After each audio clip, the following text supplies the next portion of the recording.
depois na Itália, em Turim, 12 anos, então tinha o prazer de conhecer essas grandes casas de design como Bertone, Pininfarina, Giugiaro, que fez 81 anos este ano, está ainda muito ativo, e trazer esse conhecimento para cá. Então, quando a gente chamou eles em Torino de trazer muito material deles aqui para Turim, para Belo Horizonte, foi uma resposta muito positiva. Então o círculo se fecha um pouquinho, porque eu fui depois de Turim, depois de 12 anos, mandado para cá para abrir um centro de design em Belo Horizonte para o grupo Fiat. Agora são 17 anos que estamos aqui, a gente começou com 6 pessoas. Hoje temos uma estrutura de 150 pessoas, um novo centro de design grande, que permite também, às vezes, visitas, porque vou ver como nasce um carro. E nesses anos a gente criou aqui em Beijing, não todos sabem, mas Argo, Kronos, Fiat Toro, Mobi e antes todos os carros Adventures de estrada a gente criou aqui em Beijing. E a gente vai continuar. E a grande mudança nossa nos últimos anos é que agora o design é um ponto estratégico, não somente para a Fiat, mas também estamos já trabalhando sobre outros brands como Jeep e como Ram. E ali entra certamente o nosso papel como designer. Tá? Então, o designer e... Quem de vocês é o designer? Tem designers aqui? Ok, muito bem. O que é um designer? Designer é um bicho que nunca se acontenta com o status quo. O designer quer melhorar o mundo. O designer, dentro de si, quer sempre achar qualquer coisa que melhora a vida dos clientes, em todo sentido. Pode ser estética, pode ser funcional, se os dois combinam um ou outro, ainda melhor. Então, o processo de design é muito crítico, tem que ser a longo prazo, e a gente não é engenheiro, a gente é designer, que quer melhorar o mundo. Então a gente é crítico em todos os movimentos e tendências que acontecem no mundo, porque você tem que ter uma visão para o futuro, para criar o mesmo produto que depois os seus clientes querem. E esse processo para o design, quando a gente está trabalhando hoje, é muito fascinante, porque as tecnologias mudam, a visão muda, outras áreas mudam com a mesma percepção para o futuro. Então, quando a gente trabalha como design, não é só a criação da beleza. Tem que ser lógico e tem que ser correto em todos os aspectos sociológicos, culturais, tecnológicos para o futuro. Então, a gente trabalha no processo de design, no início, proibido desenhar. Que é complicado, porque o designer automaticamente começa a desenhar novo carro, novo produto, novo objeto de mobilidade. Mas você precisa primeiro refletir o que eu quero criar. É um time de várias pessoas, de muitas profissões. Então, por exemplo, no nosso time de design não temos só designers, temos também sociólogos. Faz parte. Então você tem que saber muito bem onde eu quero chegar para criar um produto que é bom, atraente, funcional e atrativo. Então é um processo a gente acha muito interessante, são mais ou menos 9 meses de execução. Depois tem ainda 6 meses para definir esse briefing de design. E depois você perguntou antes como é o processo de design, para quem não sabe, a gente começa depois a desenhar, em cima do briefing a gente cria Photoshops propostas para compartilhar já com a diretoria, com o board, com o CEO, com o presidente, e depois a gente leva os desenhos 2D em 3D. O modelo 3D a gente compartilha já com a engenharia, a gente já sabe peso, tamanho, aerodinâmica, custo, fatibilidade, como entra na linha de produção. Esse objeto a gente manda, temos uma fresa grande para usinar, até um caminhão podemos usar ali dentro. E trabalhamos com argila. essa argila é uma argila industrial que você coloca em forno a 60, 65 graus e depois você tem ali uma massa marrom, uma escultura. Porque ali entra o nosso trabalho de designer, amante de formas perfeitas de olhar as luzes, proporções. E a gente trabalha com modeladores artistas e a gente está fazendo a escultura. Chama-se uma escultura em cima de 4 rodas. E o nosso momento talvez mais feliz como designer, porque você coloca ali uma música rock and roll, e os designers estão ali, você olha o carro, café, depois coloca em cima dessa massa uma folha que reflete bem, então você olha já os reflexos, então esse processo é muito criativo mesmo, uma escultura 3D. A gente tem depois uma digitalização 3D, volta no computador, eles são vários loops, até a gente tem um modelo perfeito que a gente realiza com um protótipo, até que você poderia entrar, sair, portas abrem, o carro não existe, mas plexiglas, cibatura, então um objeto que parece verdadeiro à distância, mas não é um modelo. Ele é aprovado, ele vai para frente, depois em outros processos industriais, até o carro saia e anda na rua, sempre distância de mais ou menos um ano, que a gente fecha o projeto, já estamos pensando no próximo, e depois um ano, ei, que é isso? Ei, olha isso, está indo. Então você vê o carro depois em movimento, tem para a gente uma grande atração de ver o carro depois em movimento. Bom, então, o designer o cara que pensa para o futuro e quer melhorar o mundo. Agora chegamos no nosso tema aqui, o carro do futuro. O carro do futuro é certamente um tema muito complexo, poucas respostas. O carro do futuro vai ser sempre fantástico. Se a gente vê os últimos 120 anos, vê a evolução do carro e como está hoje o carro com todas as evoluções na ótica de segurança, de mobilidade, melhoria de consumo. Importante dizer que para a gente o carro não é só o carro. Hoje, como hoje, o carro vai mudar, está mudando, a percepção do carro está... O carro é um pedaço hoje calcificou da grande mobilidade. Então você não pode mais ver como uma vez o carro como um objeto de beleza, com motor fantástico, como prazer exposto também os carros dos anos 60, 70 na casa Fiat, que são lindos, com motores que é superior, hoje não faz mais sentido, mas faz parte da evolução dos carros, porque os carros dos anos 60 nasceram depois da Segunda Guerra Mundial, onde na Alemanha, na Itália, não tinha mais nada. Não tinha mais indústria, não tinha mais nada. Essa foi uma grande vantagem, porque quem ganhou a guerra levou as máquinas da Itália e da Alemanha e pegou as máquinas velhas.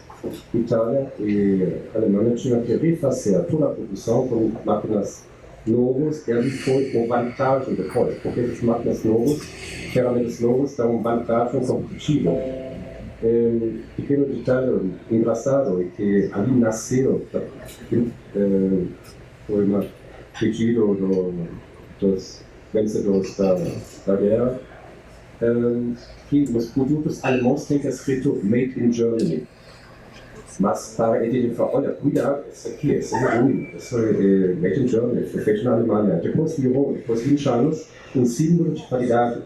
Porque nasceu um novo momento de instalação que na Alemanha foi numa direção, na Grã-Bretanha para uma outra. E o resultado são ali as Vespas, o Cinquecento e muitos produtos novos. Identidade tipo de vida italiano que se manifesta nesses carros. Você vê um Lamborghini Miura ali, amarelo, eu adoro esse carro, com proporções perfeitas, motor incrível, e porque ali foi possível. Isso não foi só design, mas foi também engenharia nova na Itália, chassi à base de Dallara, que depois também fez carros de Fórmula 1 em certo período. Então, cada período tem um novo desafio e oportunidade para criar objetos de mobilidade. E o nosso carro do futuro vai fazer parte nas necessidades dos clientes. O carro na cidade tem uma missão diferente do que fora de uma cidade. O tipo de uso é diferente. Então, o carro do futuro vai ser, onde fala, vai ser mais flexível, não vai ser mais somente objeto de status, de propriedade. Então, está funcionando? Então, a gente vai ter mais o car sharing, a gente vai compartilhar os carros em vários modos, mas quando a gente fala de carro, eu falo que faz parte da mobilidade. Carro é sempre uma caixa. Se você olha o carro em todos os anos, é sempre a mesma caixa, porque baseado sobre nossas proporções físicas. Então, tem que ter um certo espaço para o cliente escolher 1, 2, 3, 4, 7 passageiros no carro. Então, uma caixa. Essa caixa me ajuda a viajar de A a T, C. E ali abre a caça para lítio no mundo é crítico. Eu acho eticamente tem que ter com muita atenção. A bateria não é bastante para dar muita autonomia, então o carro elétrico mais para a cidade, mas se você pega o ciclo de vida de um carro elétrico, então de onde sai a minha eletricidade, não somente que sai da tomada, mas de onde nasce a eletricidade até o final, como eu dou uma reciclagem correta para baterias. Todo o ciclo é complexo. Então, o carro elétrico por si não é a resposta. A gente tem outras ideias onde você evita esse tipo de baterias, você dá mais autonomia. Então, ali nascem mais os carros híbridos, que têm no seu conjunto uma resposta mais correta neste momento. Muito.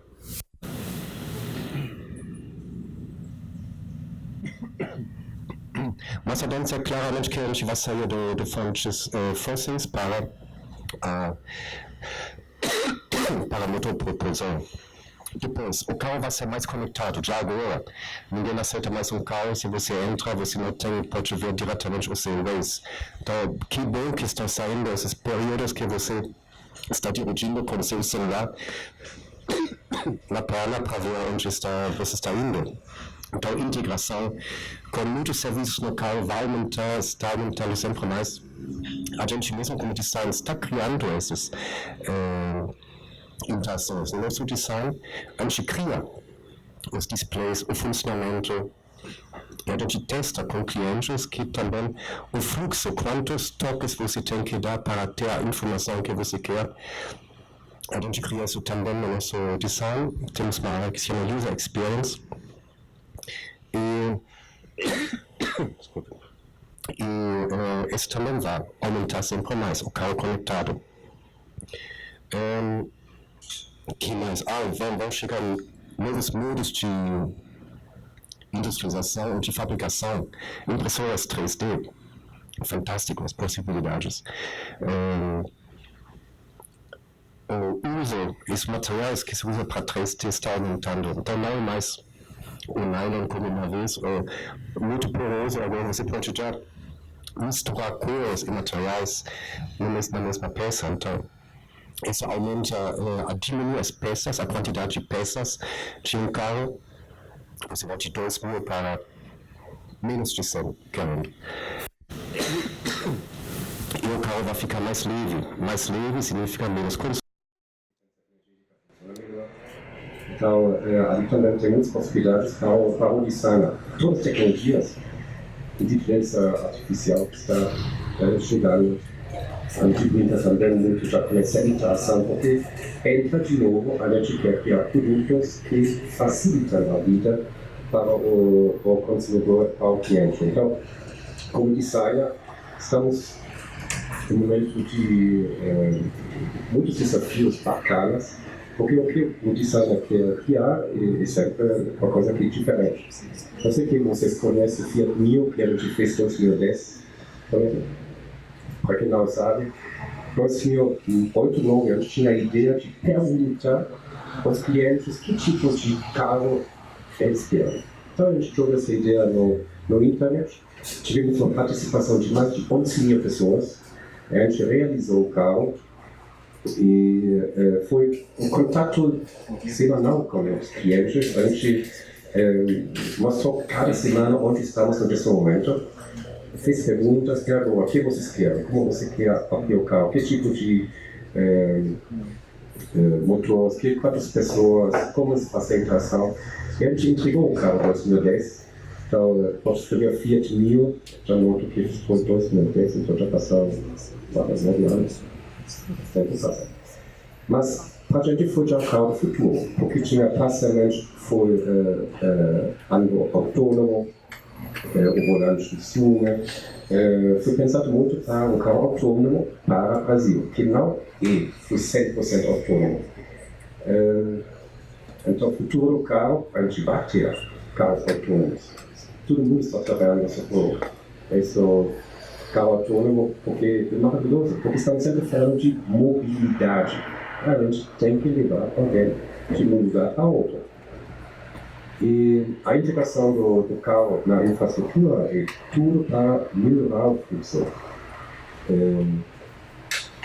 É tudo sempre mais previsível. O Waze já hoje funciona fantástico, porque dá para você uma rota diferente.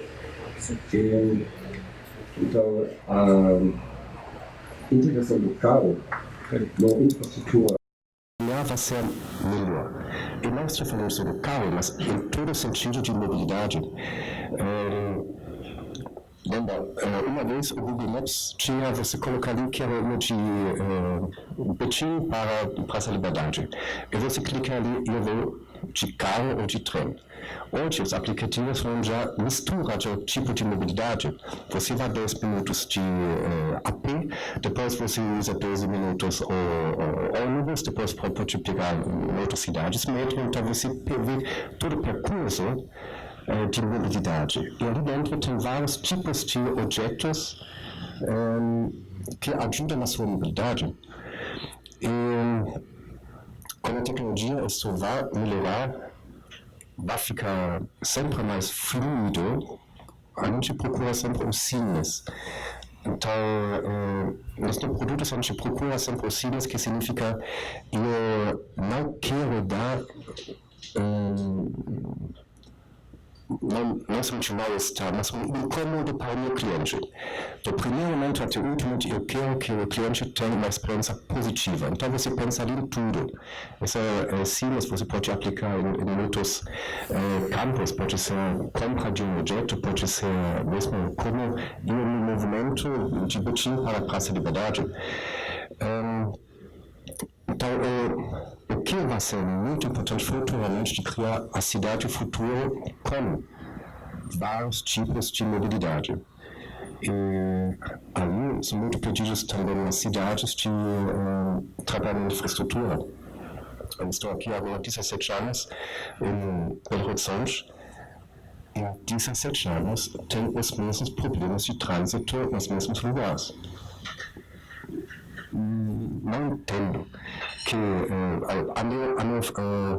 rodoviário, cada dia nos mesmos lugares tem ali o engarrafamento porque vai de 3 pistas para 2 pistas.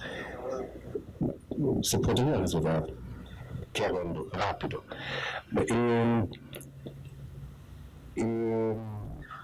Ok, eu posso permitir, sou europeu, conheço muito bem a Europa, e posso criticar um pouquinho como europeu que a infraestrutura no Brasil é bastante atrás. Integração do trem, se dá aqui a preferência para o trem das mineiras, mas não de passageiros, de pessoas.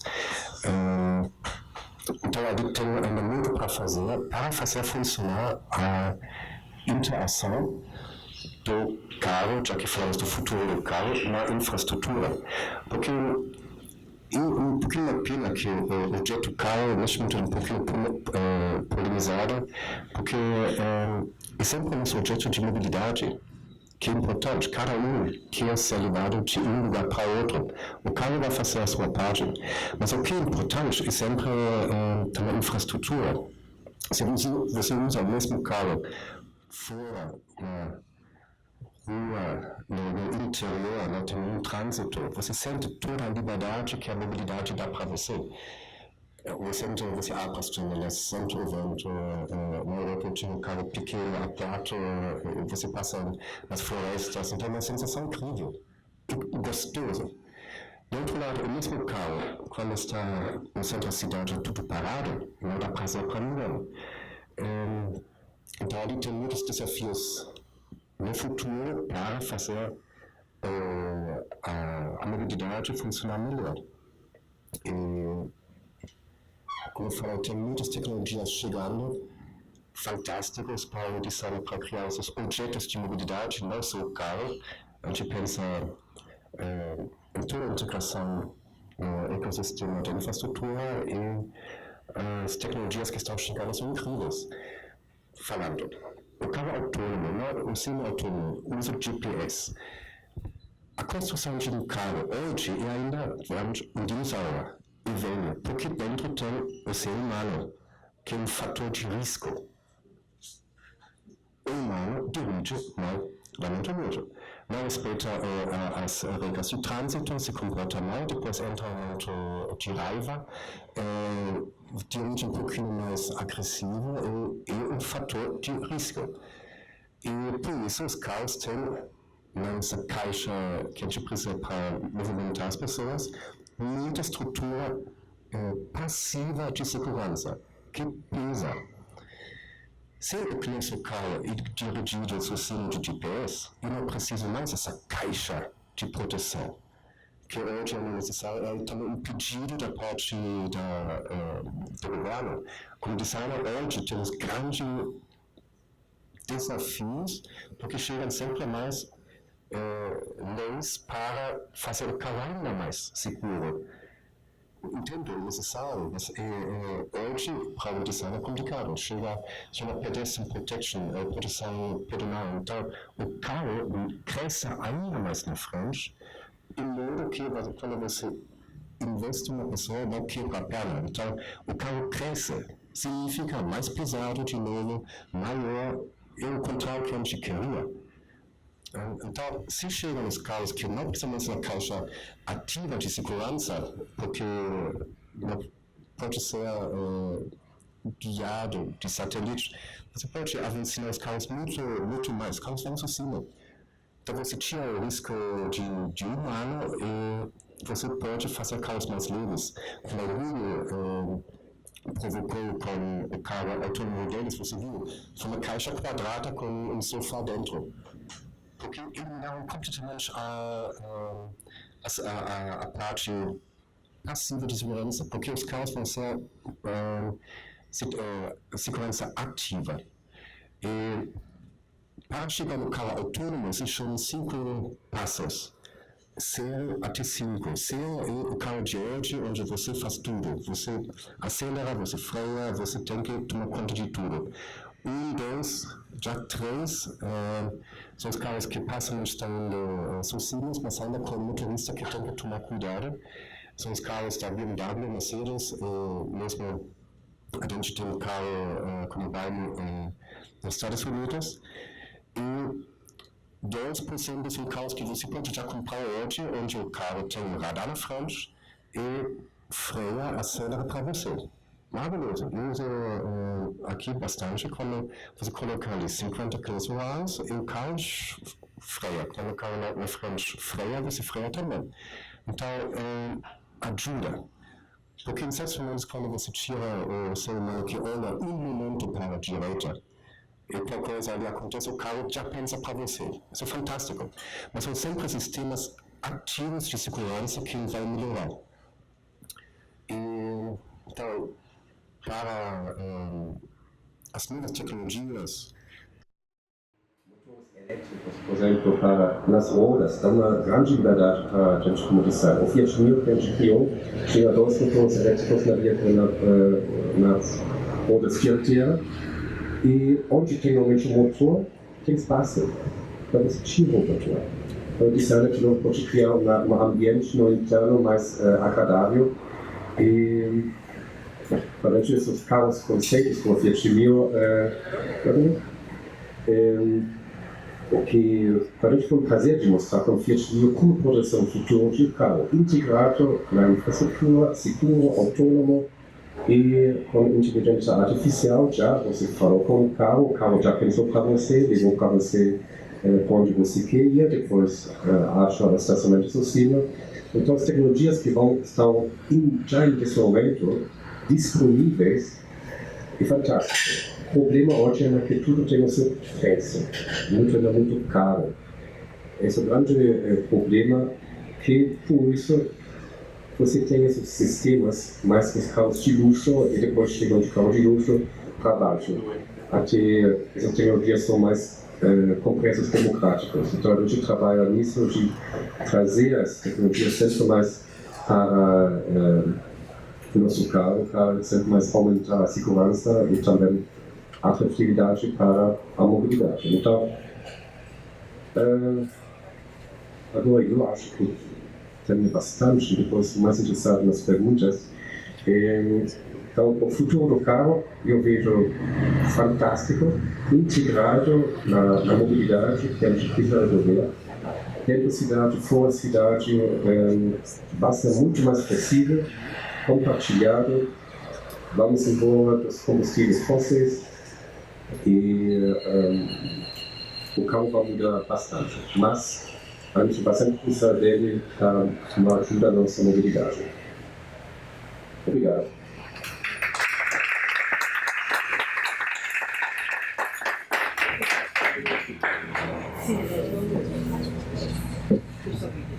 Já perguntas?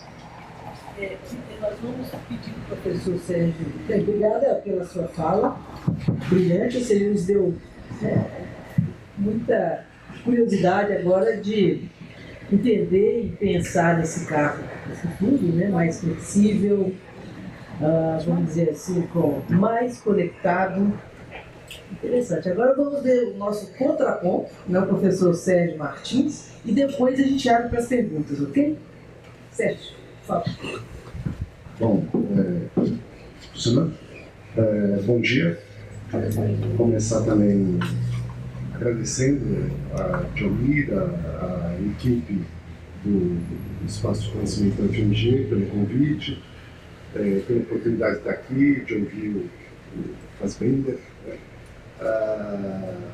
E eu preciso falar um pouquinho do meu trabalho, quais são as minhas preocupações, o meu horizonte de reflexões, de pesquisa. Eu sou professor da FMG há 24 anos e, na verdade, eu não sou nenhum estudioso do carro em particular ou da indústria automobilística, então um pouco do setor automotivo de um modo geral. Então eu preciso contar um pouquinho para vocês como que eu cheguei a estudar a importância, digamos assim, da indústria automobilística, do setor automotivo, embora isso não seja o meu, digamos assim, o centro do meu interesse e do meu trabalho, né? Então não vou exatamente falar do carro, talvez eu fale um pouco do futuro, mas na medida em que é no presente que nós, de certo modo, preparamos o nosso futuro a partir das decisões, enfim, das escolhas, né, que nós fazemos, digamos assim, aqui e agora. Em alguma medida nós antecipamos o que vamos viver mais adiante, enfim, é uma banalidade, mas não custa salientar isso, né? Digamos assim, para falar de modo bastante amplo, o meu horizonte de reflexões, das pesquisas que eu desenvolvo, que eu oriento, enfim, se refere a um processo, enfim, que é a urbanização. De modo muito simplório, enfim, grosso modo, né? A cidade é talvez a mais límpida expressão que nos ocorre quando se fala de urbanização, né? Mas isso não é, digamos assim, absolutamente trivial, né? Eu costumo dizer para os meus alunos, né, alguns deles estão aqui, me desculpem por ser reiterativo, por vocês ouvirem algumas coisas que vocês já ouviram antes, né? Existem, enfim, vários estudiosos. Eu sou de um campo epistemológico, se vocês quiserem, de uma área de conhecimento específica, que é a geografia, mas não é prerrogativa, não é monopólio exclusivo dos geógrafos estudarem, tentarem compreender mais e melhor a urbanização, que parece que é uma boa notícia, né? Enfim, outros campos ditos científicos, né? Antropologia, as ciências sociais de modo amplo, que inclui a sociologia, a economia, para não falar da arquitetura do urbanismo, enfim. E também o conhecimento, digamos assim, não científico, né? A literatura, a filosofia, o cinema, o teatro, enfim, há muito já, enfim, são formas também de conhecimento do mundo, né? Mas eu costumo dizer para os meus alunos que, ao nos debruçarmos, ao termos como um horizonte de reflexões a urbanização, isso já nos coloca uma grande, digamos assim, uma grande dificuldade, né? Porque, digamos assim, para ficar só nisso, a formação de cidades, ela quase que acompanha, digamos assim, a trajetória, para radicalizar o argumento, da humanização do homem. Teve, que eu imagino que já faleceu, porque chega de escrever.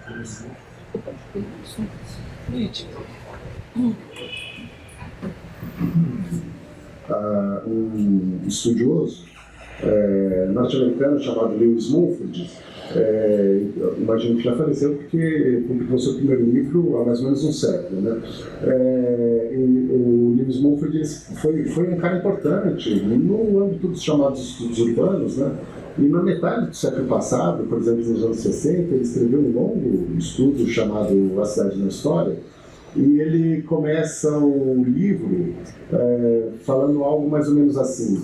Bom, a formação as cidades, primeiro, elas não são apenas tão somente vilas, aldeias que cresceram, né? Não tem uma diferença apenas tão somente quantitativa, há uma diferença qualitativa. E ele fala mais ou menos assim, olha, quando os homens começam a produzir cidades, digamos, a produção de cidades foi uma condição sine qua non, uma condição fundamental para que, digamos assim, as mais altas obras do gênero humano pudessem ser produzidas.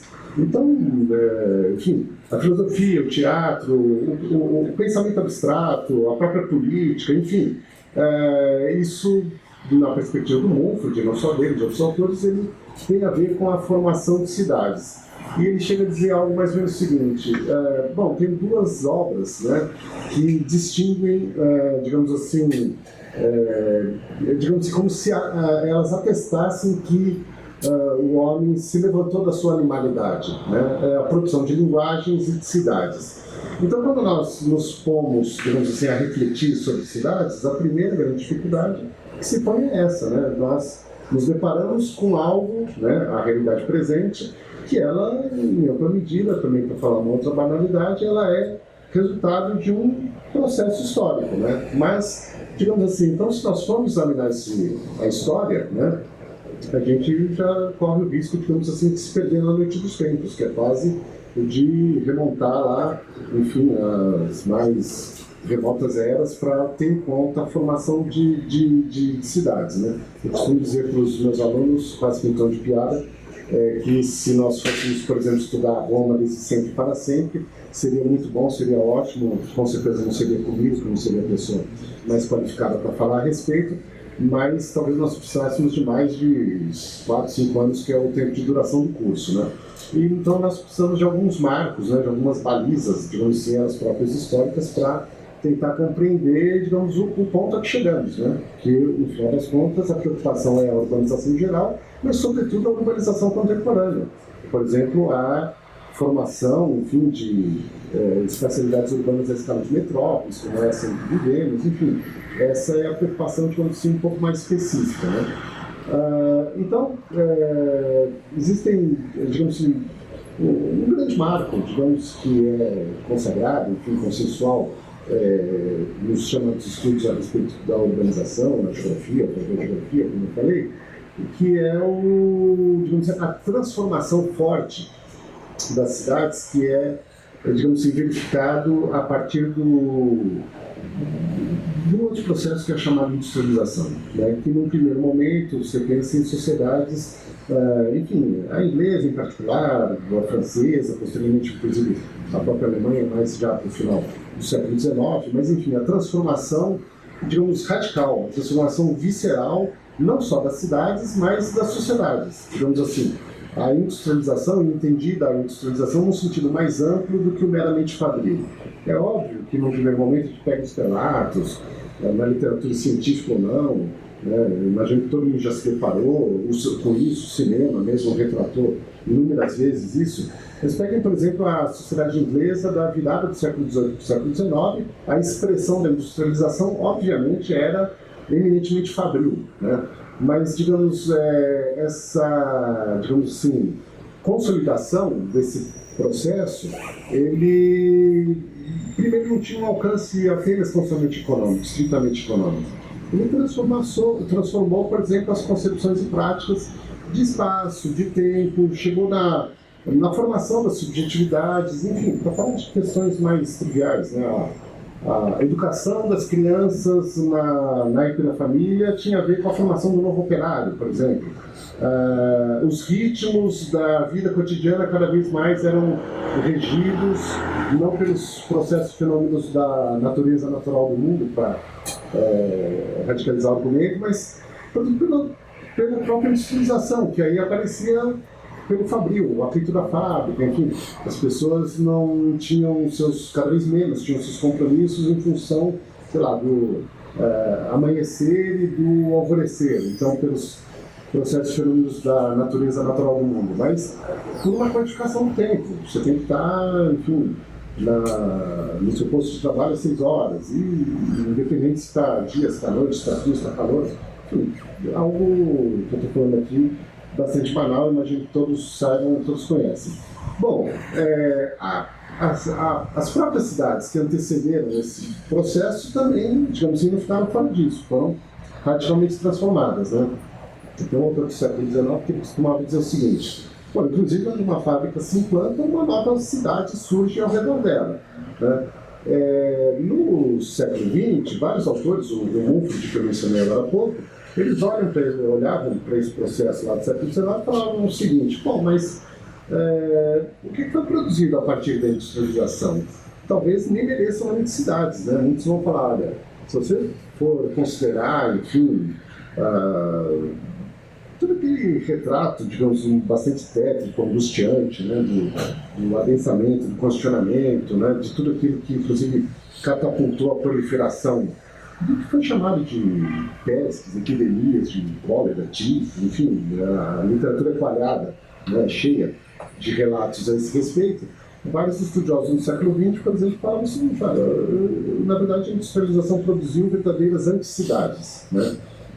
O que está, assim, às vezes muitos com traço muito saudosista, né? O próprio Mumford, né, tinha uma perspectiva de bastante passadista, e não vamos entrar nessa agora, mas acho que é importante sublinhar isso. O que passou a ser produzido, né, essa urbanização generalizada, cada vez mais intensa, enfim, que alcança também depois, enfim, diferentes sociedades, se difunde com nuances, com diferenças, obviamente, né, alcança a periferia do mundo como nós aqui, mas é uma experiência mais do século XX para nós, sobretudo, né? Digamos, algo de inusitado, algo de novo, né?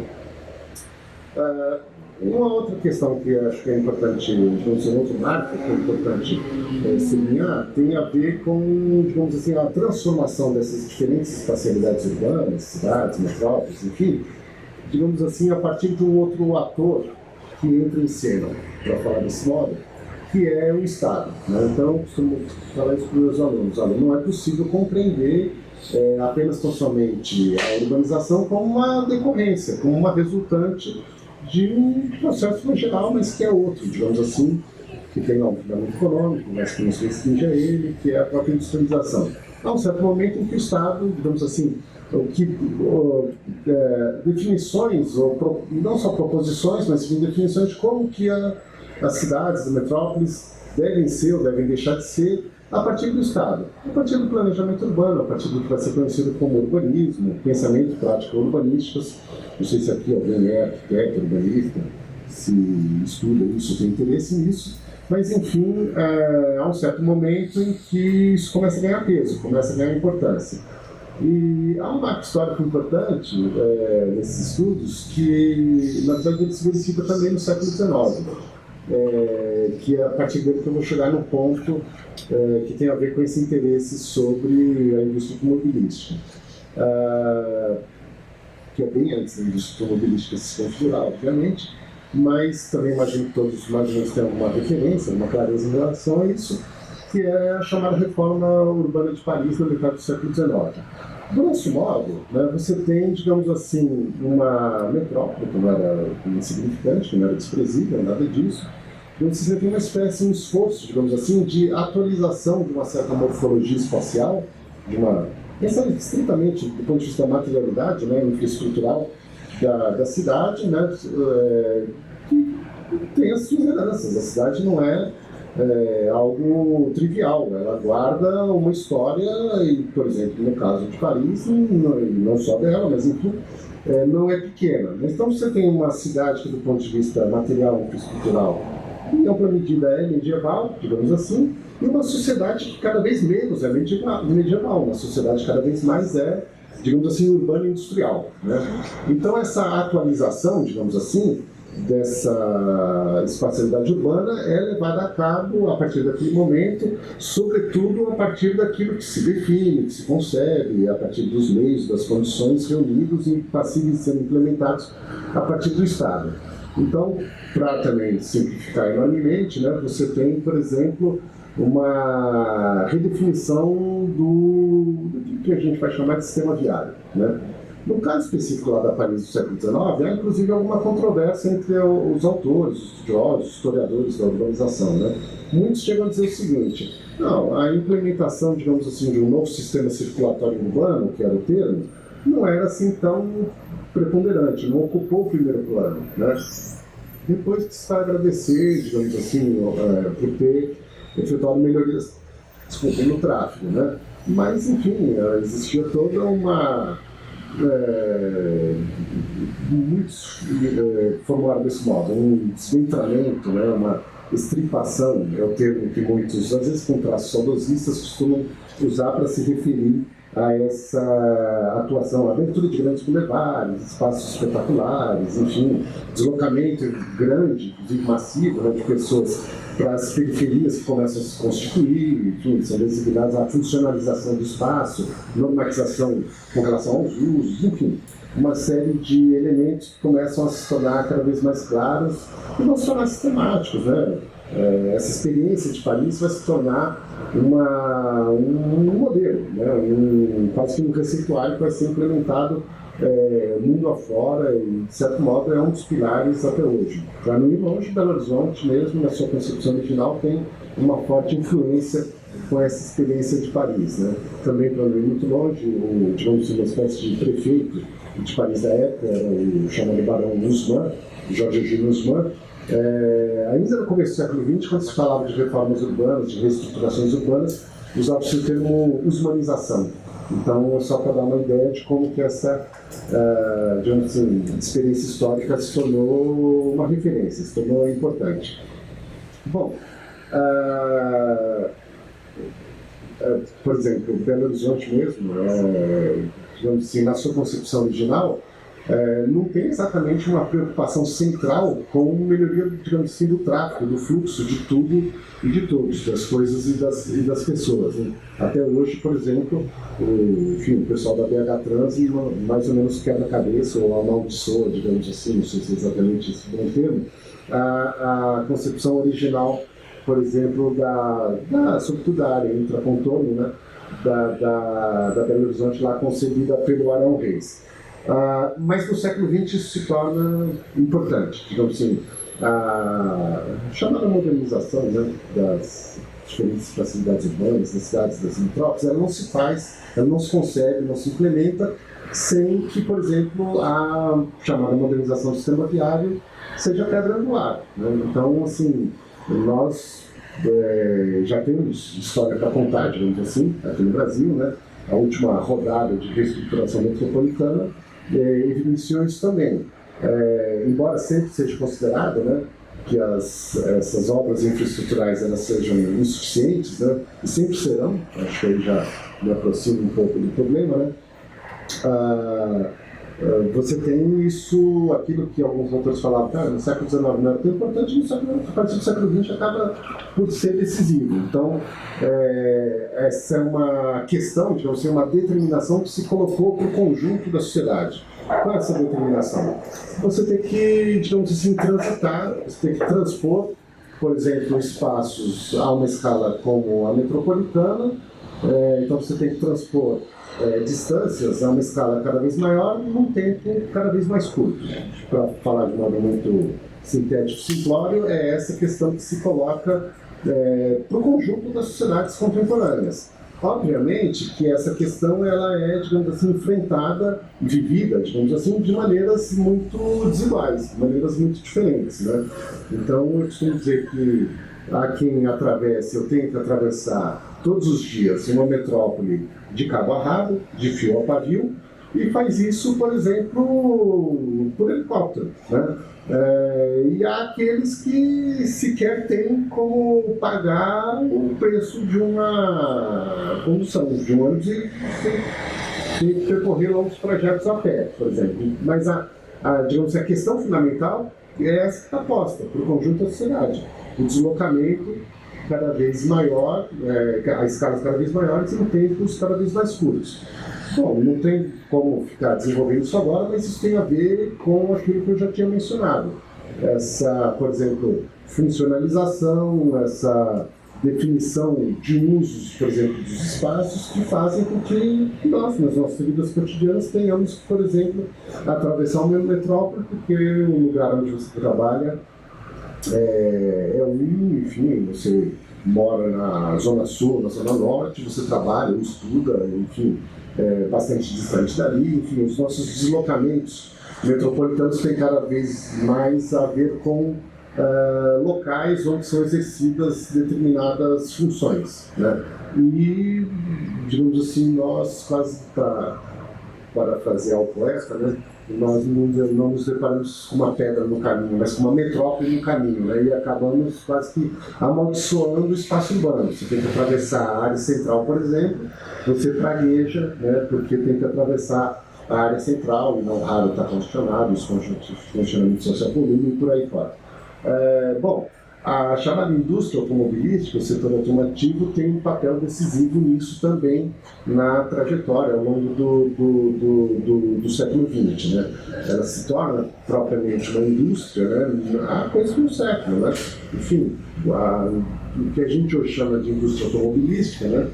O setor automotivo é um bocado mais amplo, né? Mas enfim, se a gente for considerar de maneira mais ampla, do ponto de vista econômico, o setor automotivo envolve, por exemplo, a própria indústria de autopeças, e numa perspectiva mais ampla ainda, enfim, a gente deveria considerar quase que do flanelinho ao despachante, né?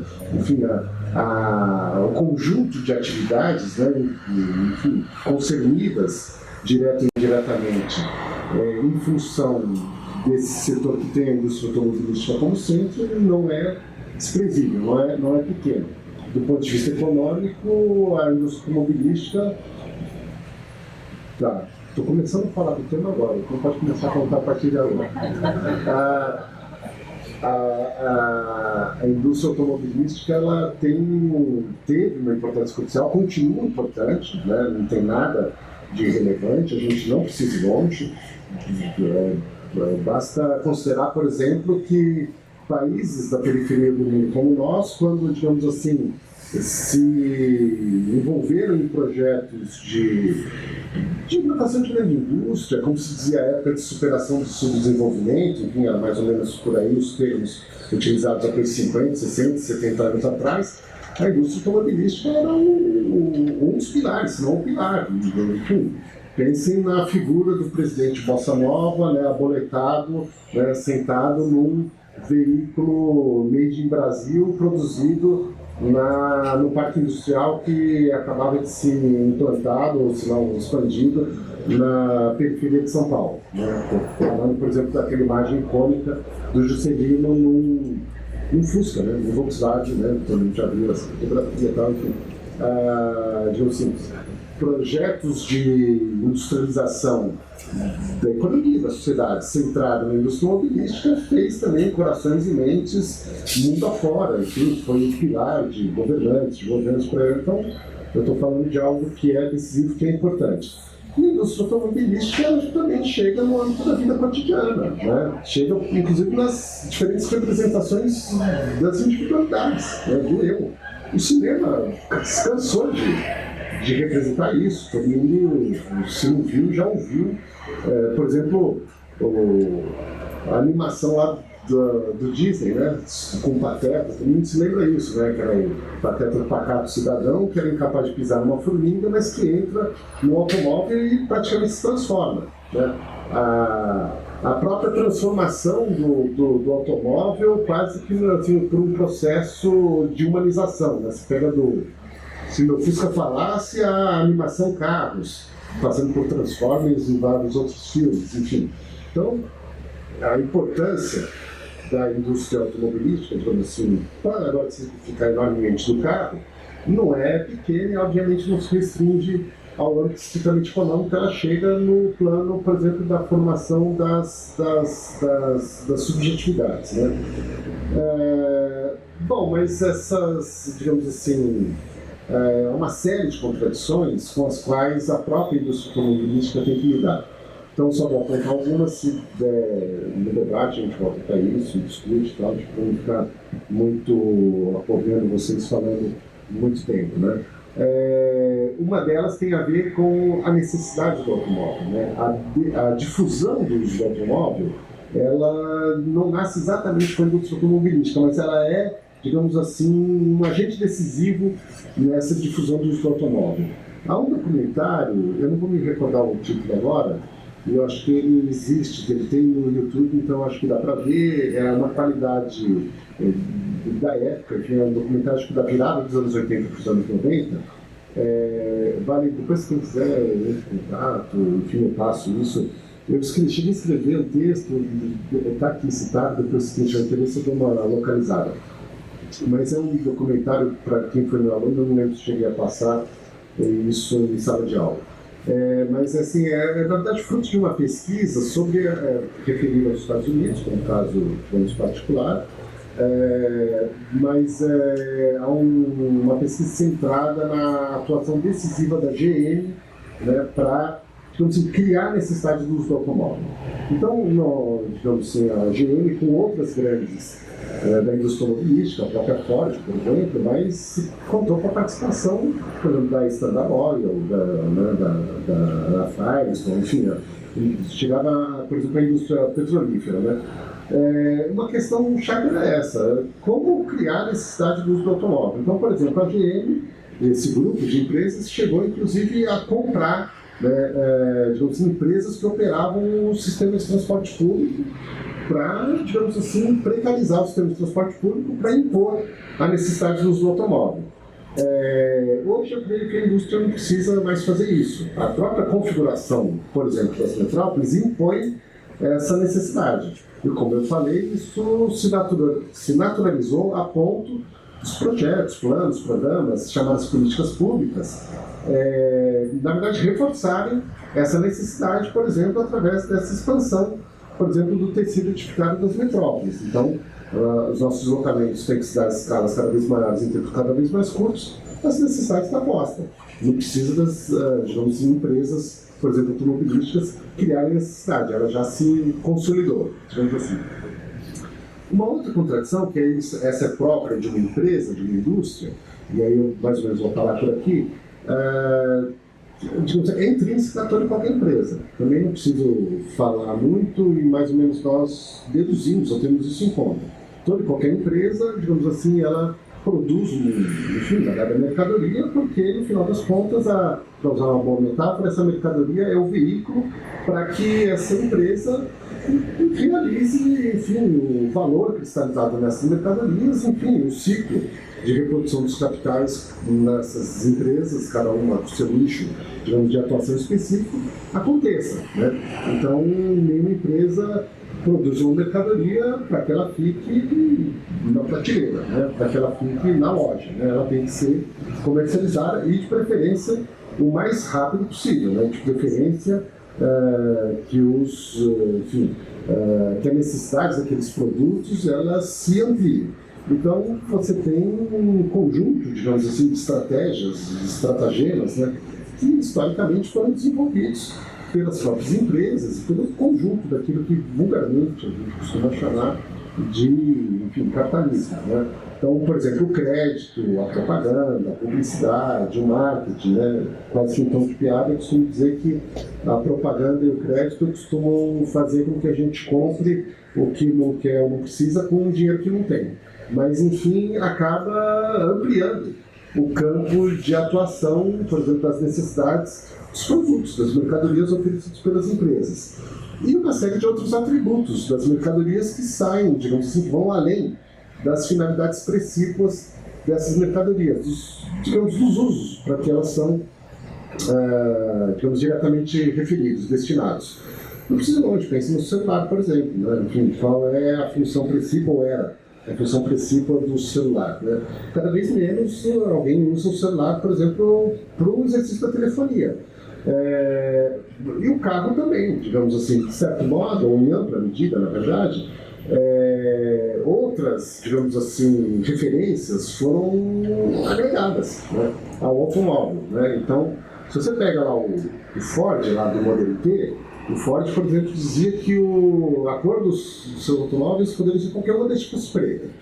A GM, já nos anos 30, o Alfred Sloan criou, por exemplo, o carro do ano, criou as divisões lá da GM, de acordo com, enfim, desde a Chevrolet, que era um termo acho mais nosso, né, na época, mas assim, para produzir o carro popular, a Buick e o Cadillac para produzir os carros mais sofisticados, carros de luxo. Digamos assim, a mercadoria específica, o produto, por exemplo, o automóvel, a ele passaram a ser agregados cada vez mais signos, por exemplo, de projeção, de status, de posição social, enfim, uma série de outros atributos.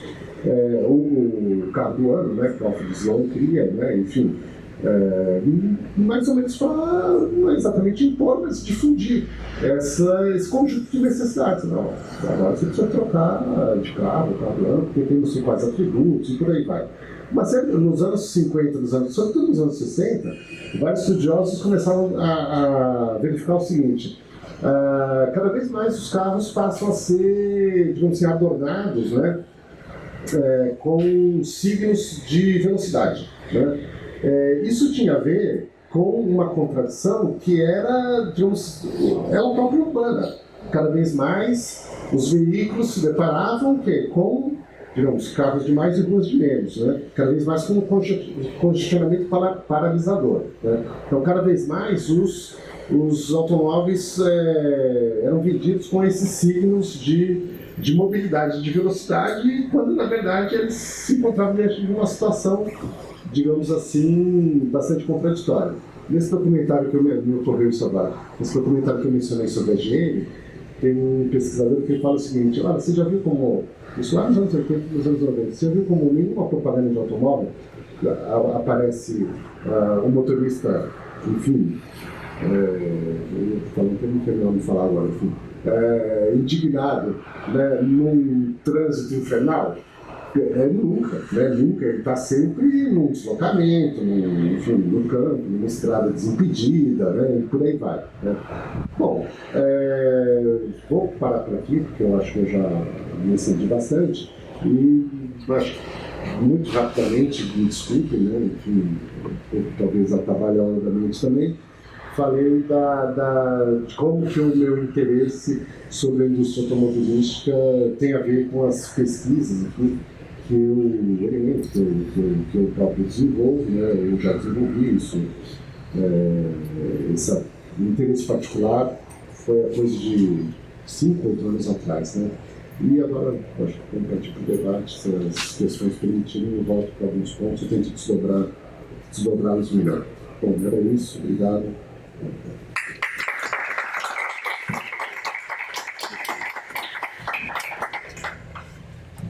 Obrigada, Sérgio. Obrigada, Peter. Contribuições super valiosas. E eu fiquei pensando, assim, né, não tenho exatamente uma pergunta, eu vou abrir para vocês, mas a minha reflexão é, ou seja, se temos no início da cidade como um reflexo da nossa humanidade, né, de uma certa maneira, a questão da linguagem das cidades, aí agora a gente tem uma perspectiva do carro autônomo, que devido ao risco humano, né, a automatização passa a ser um fator importante nessa questão. Quer dizer, onde fica a relação do prazer de dirigir, né, assim, e talvez ter até o controle do carro com relação a toda essa total automação. Ou seja, são questões que eu fiquei, né, formulando a partir, vamos dizer assim, dessas novas perspectivas. E essa questão do carro conectado, e pensando no avanço dos meios de tecnologias da informação, né, talvez a mobilidade nas grandes cidades ela diminua, né, no sentido de que não é mais necessário sair de casa para realizar muitas coisas, né? Então, quer dizer, são temas que estão aí para vocês perguntarem e falarem, né? Então, a gente agradece demais a fala de vocês. Vamos abrir agora para as perguntas. Quem gostaria? Você pode só se apresentar, por favor? Bom dia, gente. Bom dia, professor. Bom dia, Hans. Meu nome é Flávio Gagente. Eu trabalho na área de tecnologia da informação, voltada para a refina, na sua vizinhança ali, na refinaria. E carro para nós, lá em casa, é uma paixão, né? Nós não somos usuários normais. Aliás, parabéns pela exposição, fantástico, imperdível. Os aficionados, então, é o santo graal, tem que vir. E voltando para a questão do carro elétrico, a reflexão que a gente faz é o seguinte: você citou aí os carros híbridos, né? Em parte até pela autonomia, e a gente pensa, a gente acompanha bem, né, como aficionado no mercado, e a gente vê que um dos problemas pelos quais passa o carro elétrico, como você disse, né, se a matriz energética do país ela for fóssil, qual vantagem que a ecologia leva? Nenhuma.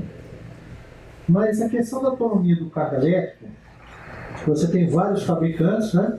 Aí a Tesla, que é um benchmark, você tem a BYD, chinesa, que não é nem conhecida no Brasil, mas que é uma das maiores fabricantes de carro elétrico, né? E as iniciativas aí da FCA, da GM, por aí vai. Agora, a gente pensa que um dos facilitadores da autonomia do carro elétrico seria a padronização de bateria. Porque cada fabricante tem a sua tecnologia desenvolvida. Então, por exemplo, você pega um cidadão, ele vai daqui de Minas Gerais ao Ceará. Se ele tivesse baterias intercambiáveis iguais, isso aumentaria a facilidade, né? Porque o camarada ele não vai sair daqui, andar 200, 300 quilômetros, ficar 3, 4 horas abastecendo. Então eu queria ver como que você enxerga e como é que a indústria automobilística enxerga uma possível padronização de bateria. Igual o tijão de gás, igual similar.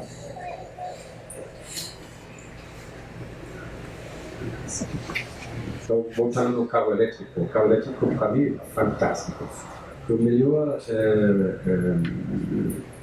a prestação do carro elétrico é muito superior a um carro com com motor propulsor tradicional, manutenção mais barata e tudo mais barato. O problema é a bateria.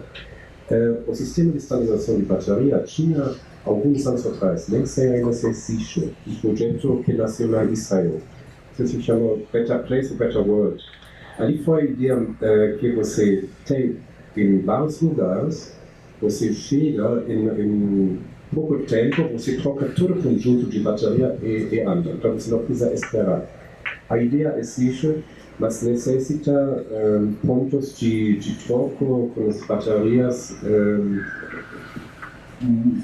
precisa uma rede bem apertada, que hoje não existe, nem na Europa ainda existe. Agora, a dependência de onde chega a cidade, por exemplo, é incrível, mas existem países onde não usa mais petróleo, que, por exemplo, a Dinamarca, vive quase só de vento e de energia de ondas. Então, ali, o ciclo, por ser perfeito, sempre chegasse ali, será funcionando total. Então, o carro elétrico, por ser, é bacana. É muito superior e silencioso. Que a gente escuta agora aqui, os carros. Imagina que a gente tivesse nenhum carro, a gente tira os carros da cidade, que é possível, ou você tem seus carros elétricos, você não tem mais barulho, isso é uma qualidade de vida incrível. Então, existem possibilidades, mas é muito caro, é caríssimo. E hoje, um carro elétrico custa 3 vezes mais do que um carro normal, do mesmo tamanho. E não dá ainda todo o benefício. Então, estamos no meio de transição, no meio de achar a tecnologia certa que dá a autonomia certa para cada tipo de mobilidade que a gente, todo mundo vai precisar, baseado na necessidade de cada um. Como já disse antes, não existe ainda uma tecnologia vencedora.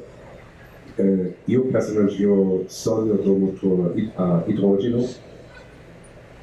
Com hidrogênio sai água, mas essa tecnologia ainda é uma bomba, porque tem 2 tanques gigantes que é difícil de transportar esse hidrogênio. Também, de novo, posto de hidrogênio também é complicado.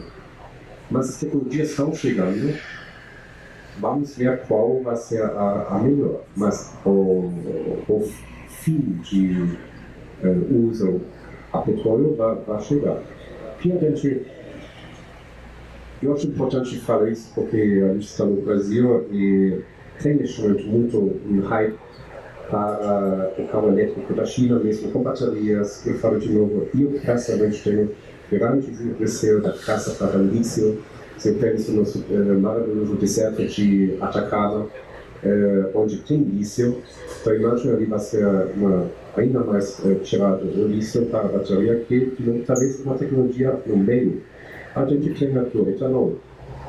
Se você usa etanol como motor elétrico, você tem uma eficiência melhor em todo o ciclo de vida do que o carro elétrico europeu neste momento. Acho que são carro elétrico em total 84 gramas de CO2 por quilômetro, e com etanol a gente consegue chegar a 16, 14, 16, muito melhor. Então, tem oportunidades de novos tipos de alimentação do motor elétrico. O motor elétrico vai ser. O problema é como fazer esse motor elétrico funcionar. Então, essa ideia da bateria que eu troco é fantástico, mas precisa de uma rede grande, custa muito e muito caro ainda. E hoje, o cliente não paga um carro elétrico. Carro elétrico aqui ainda é um carro de luxo, custa 170, 180 mil reais. Mas vai chegar. Eu, pessoalmente, adoro carro elétrico. A gente fez um carro para a salão de automóveis em 2008. Carro aberto, fizemos funcionar até hoje, já anda ainda com esse carro. Maravilhoso. A aceleração de um carro elétrico é incrível. A gente tem aqui de teste 5% elétrico. Maravilhoso. Mas depois, eu começo a suar, de ver a seguir de Betim para Belo Horizonte, eu consigo de voltar. Tá? Você olha ali, você freia para recuperar a energia. você muda o seu tipo de viver. É fantástico. Você não olha mais de ser rápido, você presta atenção de recuperar a energia. Então, o processo de educação, se alguém usa motor elétrico, é fantástico.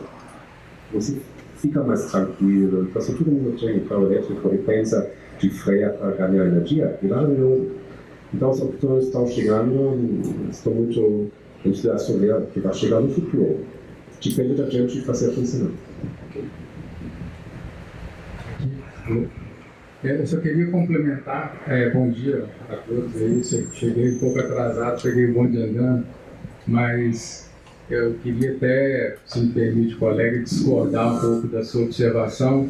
Eu também sou petroleiro e eu acho assim, existe sim um ganho de você ter a matriz termoelétrica com um carro elétrico e a matriz termoelétrica, porque você deixa de ter a célula de combustão, que é o carro, para você ter um controle numa central de processamento de hidrocarboneto, que vai controlar a emissão muito mais, porque vários carros por aí que emitem, para se fornecer energia elétrica para um carro elétrico.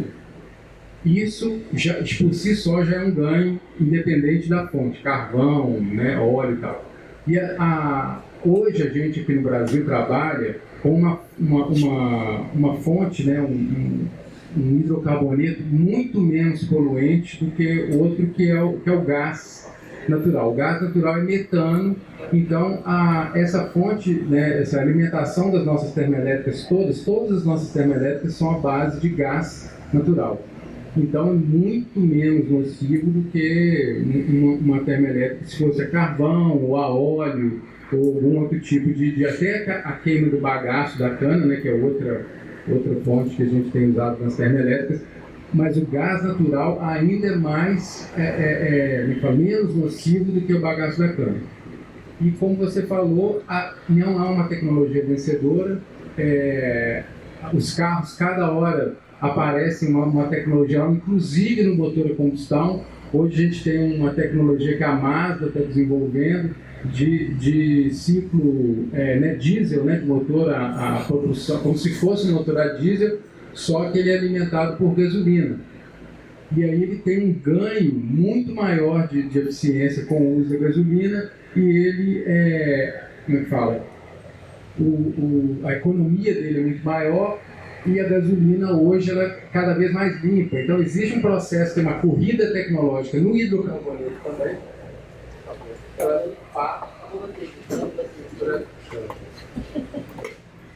para limpar esse hidrocarboneto e esse hidrocarboneto ficar cada vez com menor emissão de contaminantes poluentes, né? Há pouco tempo atrás a gente tinha uma gasolina que era um óleo diesel que era S500.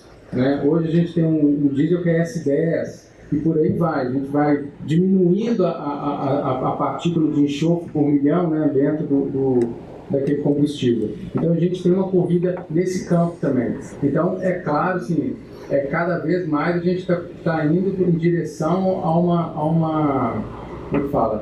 um carro mais limpo. Né? E a gente tem uma série de outras questões aí.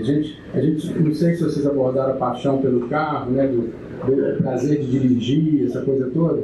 E hoje a gente tem um outro processo que é o compartilhamento, né? Você não tem mais a posse do carro.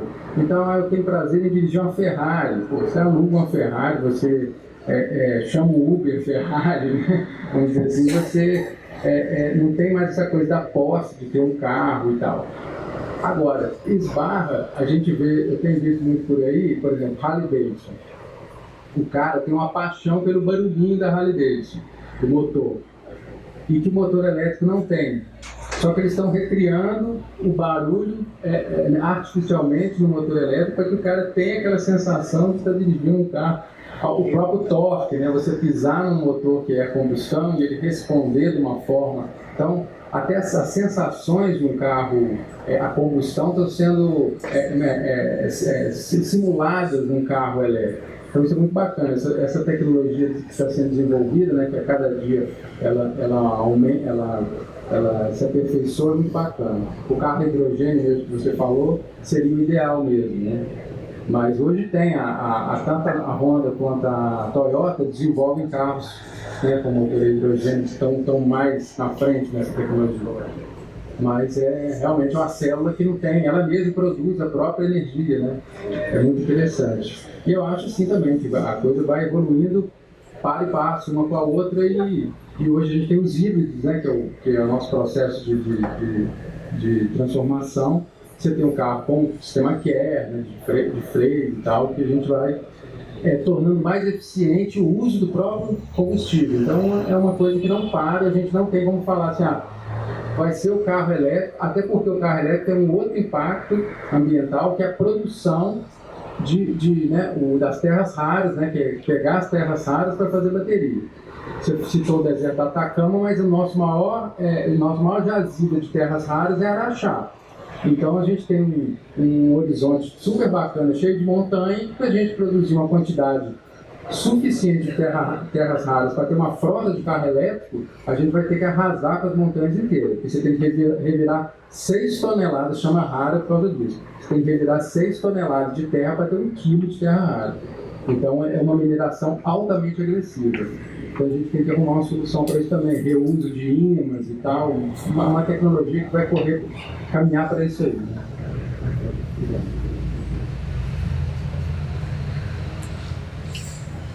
A gente falou sobre a possibilidade de compartilhar o objeto de mobilidade lazer. O que você falou ali sobre o som é interessante, porque a gente está tratando esse assunto, porque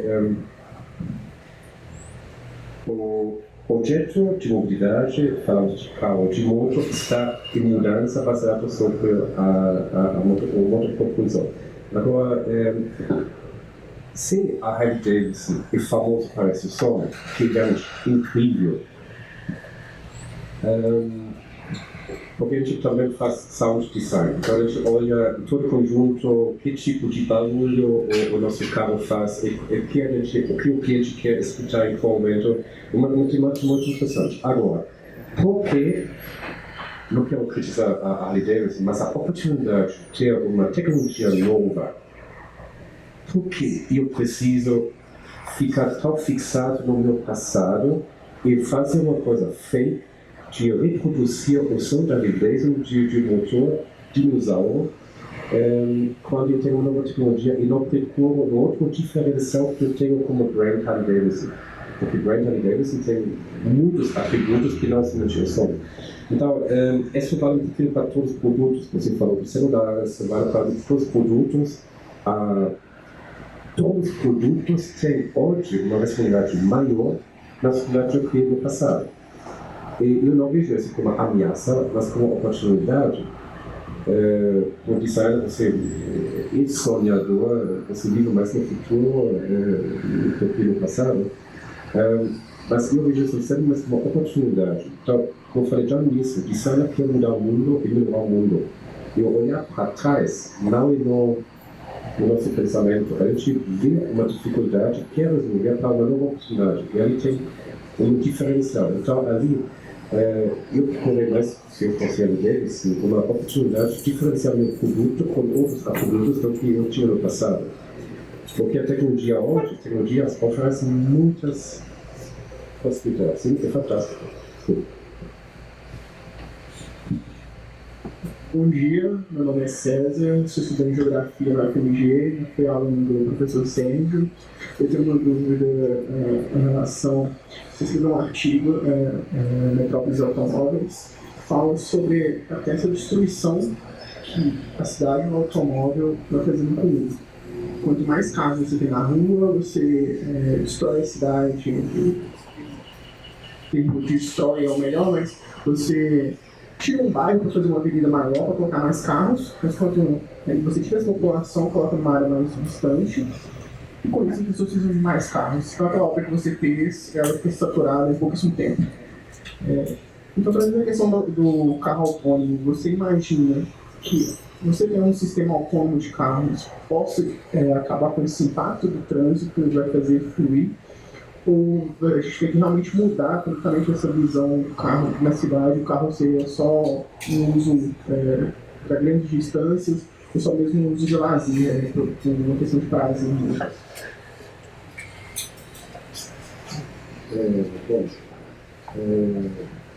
Bom, tem um debate, eu não vejo sempre tanta positividade e entusiasmo, por exemplo, a incorporação de tecnologias mais referidas à inteligência artificial. Né? Tem um trabalho muito interessante que foi traduzido recentemente aqui para o Brasil, de um geógrafo inglês, Stephen Graham, Cidades de Águas, o novo urbanismo militar. Óbvio que ele não vai se referir estritamente, por exemplo, à indústria automobilística, ele está mais preocupado não só com as chamadas cidades inteligentes, mas enfim, com toda, para falar muito simplesmente, né, com toda a tralha eletrônica, não apenas de biblioteca, mas de vigilância, que cada vez mais povoa, digamos assim, nas cidades. Né? Então, assim, enquanto que isso tem a ver com as anseios, expectativas, enfim, de segurança, de controle e tal, mas, no final das contas, nos coloca de diferentes maneiras como alvos, não apenas comerciais, que nós já somos, digamos, o aparelhinho que todos nós levamos no bolso ou na bolsa, nos localiza com bastante precisão, somos todos sempre alcançados por, enfim, ofertas, né, pela propaganda, pela publicidade e tal, aqui. Mas podemos ser alcançados, cada vez mais poderemos ser alcançados por, digamos, outro tipo de mensagem, né? Para falar muito diretamente, né? Um drone tanto pode te entregar um pacote da Amazon como pode entregar uma bomba na sua cabeça, né? Então, digamos assim, as questões que envolvem a difusão e o uso, por exemplo, da chamada inteligência artificial, não só na e pela indústria automobilística, mas de um modo mais amplo, elas têm que passar por uma questão e por uma discussão que, no fim das contas, ela é propriamente política. A questão tem a ver com isso, né? Então, a importância da indústria automobilística é óbvia, né? É bastante grande, mas, digamos assim, eu não preciso ir muito longe, né? Digamos assim, o propósito da indústria automobilística é cada vez mais produzir automóveis que satisfaçam cada vez mais os clientes. Veja o que a gente ouviu, né, com relação, por exemplo, ao design, todo esse processo criativo, né, toda a tecnologia, o avanço técnico já desenvolvido e acumulado, né, enfim, na e pela indústria automobilística. Então isso tudo não é pouco e, digamos assim, está direcionado a esse propósito, né, que, digamos assim, de certo modo faz, enfim, as cabeças, os corações e mentes, tudo de nós aqui, digamos assim, classe média, né, que é ansioso por consumir o novo produto desenvolvido pela indústria automobilística, né, que em ocasiões em que há, pensem, por exemplo, nas ocasiões em que há a difusão, quando eu fiz essa pesquisa, quando eu escrevi esse texto, era um auge da difusão do crédito pessoal para consumo de automóveis, né. Isso fazia alegria não só dos chamados consumidores, mas obviamente das próprias empresas, dos governantes de turno, enfim, né, que viam, os índices de crescimento econômico se alavancarem em função disso, né, mas também enchiam, obviamente, as ruas das cidades cada vez mais de congestionamentos infindáveis. Você vê que, por exemplo, não tem, vou falar de algo muito trivial, parece que é algo revolucionário, mas é algo muito trivial. A gente não tem uma política, digamos assim, de desenvolvimento industrial, né, uma política de desenvolvimento industrial que seja articulada com uma política de desenvolvimento da matriz energética, por exemplo, de redefinição dela, que seja articulada uma política de desenvolvimento urbano, uma política efetiva de, vamos falar desse modo, modernização do transporte público. Tudo que foi falado aqui sobre as novas tecnologias, no momento foi referido, por exemplo, o quanto que isso tem a contribuir para uma política de transporte público que nos tire, digamos, de uma tecnologia jurássica de andar sobre pneus com um motor movido, enfim, de combustão. né? Então veja que a gente está, digamos assim, longe de um desenvolvimento técnico, tecnológico, digamos assim, politicamente orientado, né? Então, nessa perspectiva, qual vai ser o futuro? Vai ser de exacerbação do momento presente. O momento presente não é exatamente agora. Na mesma época lá que o Mumford escrevia, lá na metade do século XX, década de 60, virado dos anos 50 para os anos 60, uma outra, digamos, uma conterrânea dele, para quem já estudou organização, estuda, já ouviu falar, né, a Jane Jacobs, que era uma jornalista, né, no final das contas, que escreveu um livro importante na mesma época que o Mumford escreveu. Lá pelas tantas, ela fala o seguinte: bom, parece que hoje em dia já se resolveu, digamos assim, uma questão fundamental tratada pelos filósofos desde a mais remota antiguidade, né? Qual é o sentido da vida? É produzir e consumir automóveis, né? Parece que isso já está respondido. Então, sim, nós vamos continuar nessa toada, né? Parece que sim, né? Pela perspectiva que está posta. Isso ajudou, então. E não vigarista tão pessimista, não é que a gente vai sempre mais caos, sempre o trânsito vai piorar. É possível de melhorar. Eu não espero o carro autônomo. Se o carro autônomo compartilhado me leva em qualquer lugar, agora por essas necessidades. Beleza.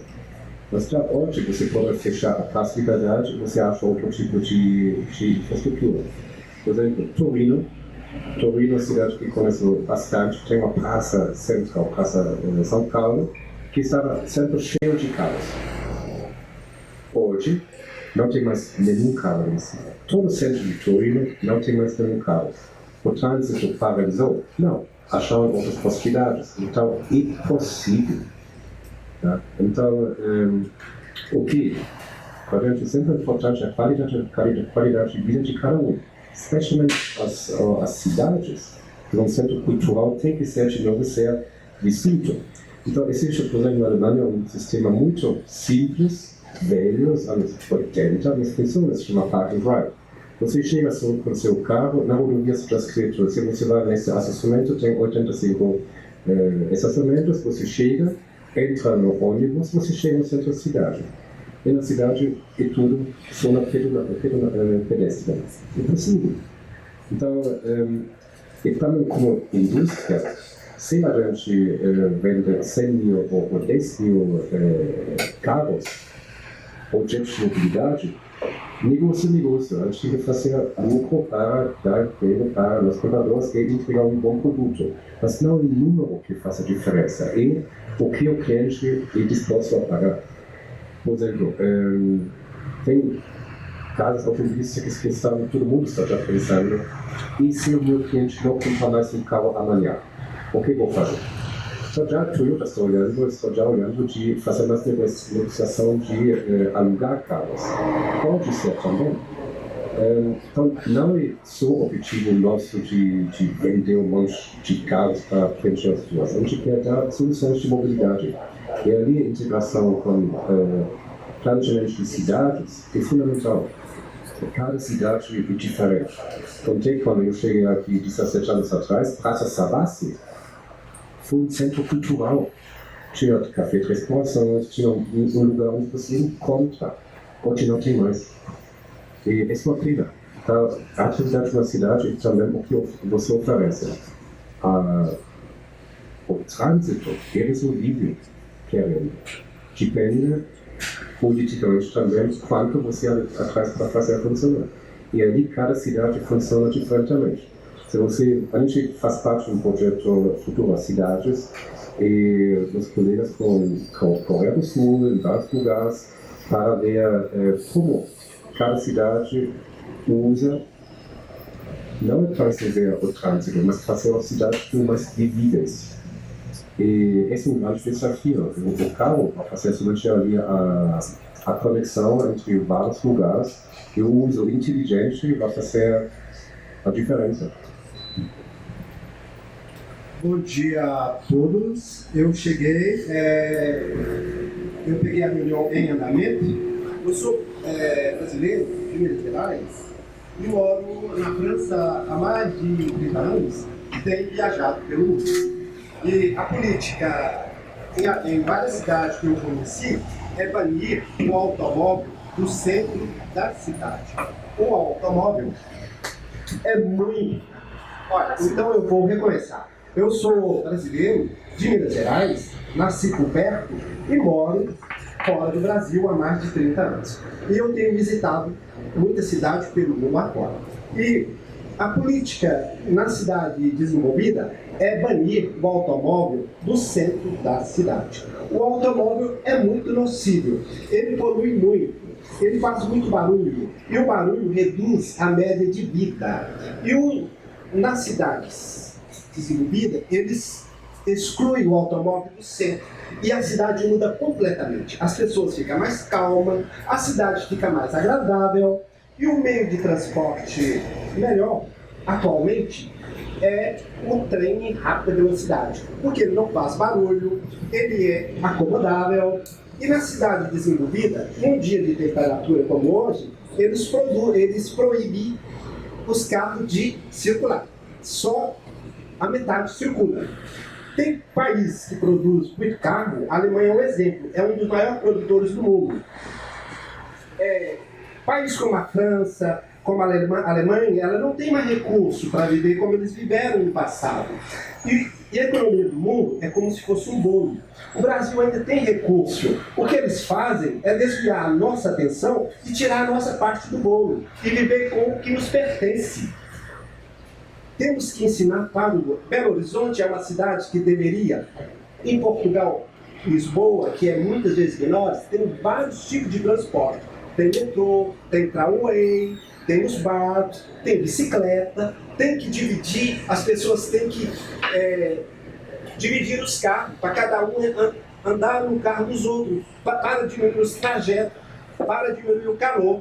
E quando os países estrangeiros vêm falar de carro, consumo, poluir a natureza, para que eles vivem nas nossas custas, sabendo que podemos andar de bicicleta, diminuir os trajetos, que as pessoas trabalham em casa. Então, ensinamos errado. Quem quiser comprar carro, se for de fabricação brasileira, que vai dar emprego para nós brasileiros, porque quando compramos um carro deles, eles trabalham e nós ficamos desempregados e não temos como tratar os nossos filhos, cuidar deles, eles vão roubar, sabe? Precisamos de ter uma política. Eu cheguei agora, eu peguei, no contrário. Belo Horizonte deveria, na Avenida Amazonas, devia de ter um trem elétrico. Ônibus não deveria circular. As pessoas pegariam o trem elétrico, não sei aonde, na cidade industrial, mas que os ônibus não chegavam em Belo Horizonte. Eu acho que, se alguém tiver alguma pergunta, já falei bastante.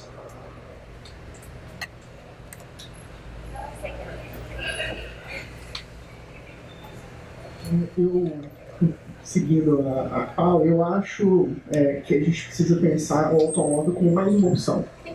No Brasil, infelizmente, a gente tem o automóvel como a opção principal. O transporte público, que seria, por exemplo, um ônibus em Belo Horizonte, que traria maior público para dentro dele, ele cada vez mais exclui.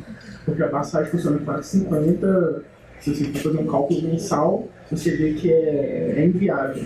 E, além disso, você paga muito caro, você está dentro de um ônibus lotado, cheio de gente, extremamente confortável, e fica agarrado no trânsito junto com os carros. Então, um cálculo muito rápido, você vê que dentro do carro faz muito sentido de conforto, porque você vai fazer o ar-condicionado, sentado, mesmo estando no trânsito, o estresse é até menor do que estando dentro do ônibus. E você vai ter um gasto no final cada vez mais próximo, infelizmente está cada vez mais próximo, a passagem está aumentando.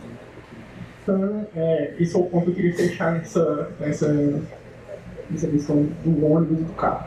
Mas agora uma pergunta para o Peter. Recentemente, o Antônio Filosa, que é o CEO da Fiat América Latina, ele falou que foi questionada a questão do etanol com ele. Ele falou que a Fiat está construindo uma nova fábrica de motores visando a tecnologia do etanol. Na sua visão, o futuro a médio prazo no Brasil é sair da gasolina e cada vez mais investir no etanol, ou é mesmo ir para um motor 100% elétrico? Uma coisa antes que a gente está chegando perto do final, você se pode? Só para quem tem uma só, desculpa, pedir para, que eu acho que vai terminar, para sublinhar isso. A questão, ao meu ver, não passa, não se resolve nada com uma perspectiva de demonização da indústria automobilística ou do próprio automóvel. Né? Não precisa ser queimando carro por aí, porque não vai resolver muita coisa, só vai dar mais problema ainda. Né? A minha questão tem a ver com o seguinte: há uma capacidade em si, técnica, né, tecnológica, de desenvolvimento tecnológico que apareceu aqui, de novos produtos, novas possibilidades, de eficiência energética, enfim, uma série de questões que foram apontadas aqui. Toda essa capacidade está entregue, digamos, a uma racionalidade específica, que é a de produzir cada vez mais uma determinada mercadoria. Inclusive, ela pode ser redirecionada. Se amanhã a gente começar, é óbvio que vai ser de dia da noite, né? Enfim, as empresas fazem isso, a diversificação da atuação dos seus diferentes nichos de mercado. Se amanhã a Fiat desistir do negócio de produção de automóveis, seja para vender ou seja para alugar, não, porque o nosso fetiche não é automóvel, sei lá, celular. Né? Enfim, como é que fica essa capacidade, digamos, técnica e tecnológica referida à produção, digamos assim, de meios de transporte cada vez, digamos assim, melhores? Né?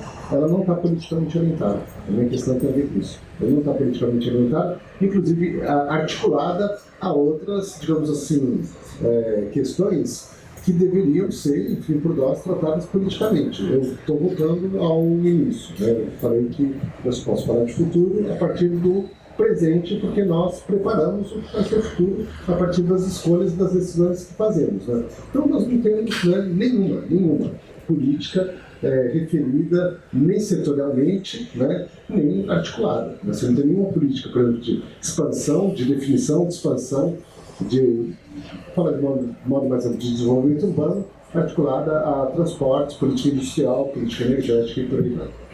Eu só para revisar isso. Então, eu vou responder para vocês todos.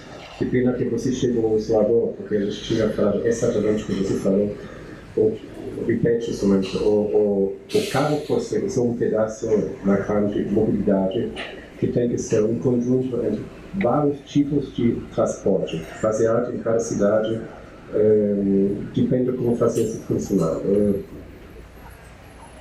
Juro, eu também gostaria que aqui neste momento não tem barulho aqui quando a gente fala.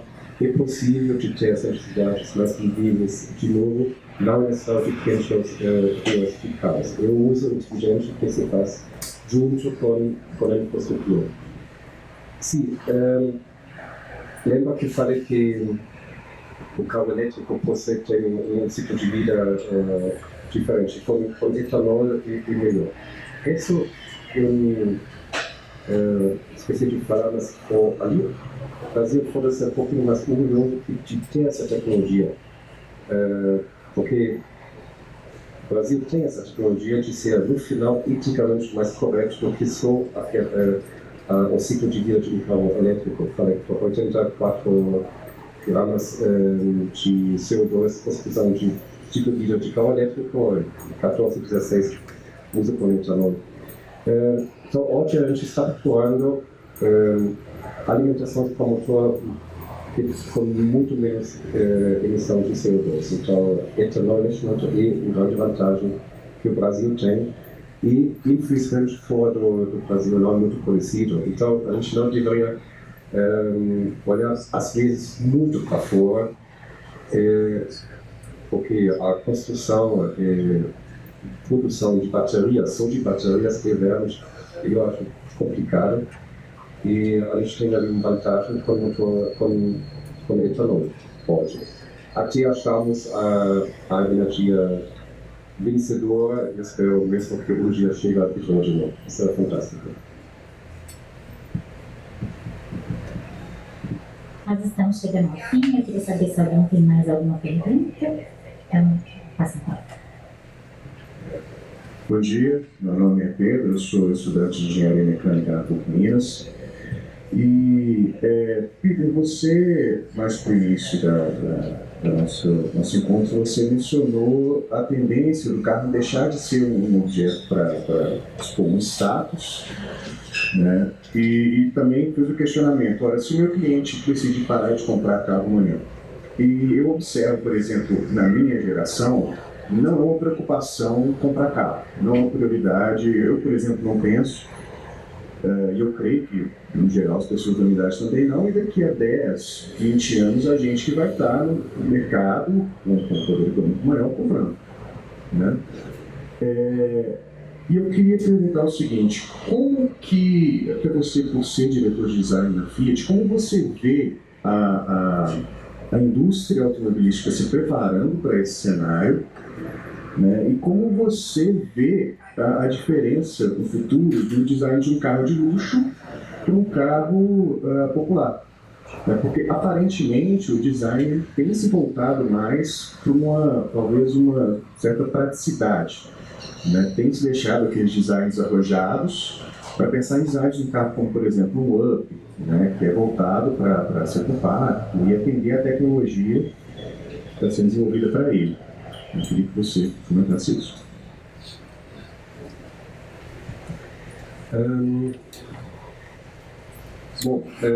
A diferenciação entre um carro democrático e luxo, infelizmente, é muito de cada um. Então, mesmo os celulares que você vê hoje, alguns façam um celular bem simples, mas alguns querem a última geração. A diferença é pouco. Então, o cliente vai mandar o que ele quer. Porque a última tecnologia custa sempre mais do que uma tecnologia já conhecida. Então, a gente tem sempre que estudar, quase sempre, uma tecnologia que custava uma vez muito, entra no carro hoje um objeto, um produto top, para depois ser sempre mais democratizado. Tinha a ideia de ar-condicionado, uma vez que você carro de luxo, hoje quase cada carro tem ar-condicionado. Os vidros elétricos. Falando hoje de carros com tecnologia com monitores grandes, que são mais do que monitores pequenos, com o processador atrás. Então, esse ciclo ainda continua e vai ser também no futuro uma tecnologia novíssima, custa mais do que uma mais conhecida, que depois entra, tem monopólio da invenção, tem um monopólio de conhecimento. Quando uma tecnologia conhecida, depois de alguns anos, várias pessoas podem oferecer o preço que cai. Então, eu acho que esse andamento vai sempre continuar. Então, mesmo no futuro. Qual foi a outra pergunta?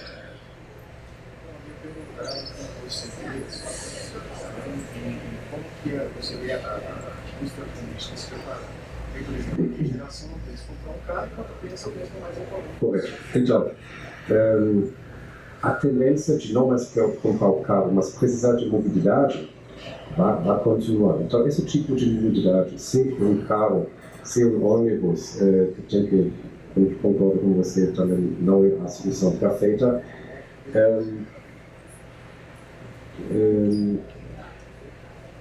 Depende do uso mesmo. Então, mesmo se você preocupa com mobilidade, você tem seu carro, se você chama de Uber, hoje um carro, então alguém produz esse carro. Número a quantidade de carros vai diminuir, ok, mas você vai dar mais projetos como o cliente quer. Então, a gente tinha um projeto maravilhoso uma vez com o Instituto de Design em São Paulo, onde chegou mesmo com a ideia, se hoje o carro é o vilão da cidade, o carro fica parado, o que eu posso fazer e dar prazer mesmo nessa situação? Então você se adapta, você acha soluções como um objeto de mobilidade pode mudar, mesmo se você não dirige, se você é dirigido. No fim, é sempre a mobilidade que você pode deve oferecer para todo mundo. Mais curto, mais rápido, isso vai continuar, porque a gente quer gerar um fluxo simples. Então, não esperar o ônibus, não esperar o carro, Uber. Aí tem várias oportunidades, então significa que a gente tem que sempre vender o carro. Os negócios, eles vão ser mais em direção de serviços.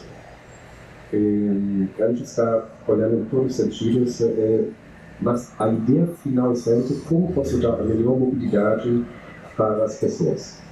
Então, a indústria está mudando, vai mudar, mas a mobilidade vai ser sempre uma necessidade do humano, e a gente quer ajudar ao máximo que ele seja sempre mais simples e agradável.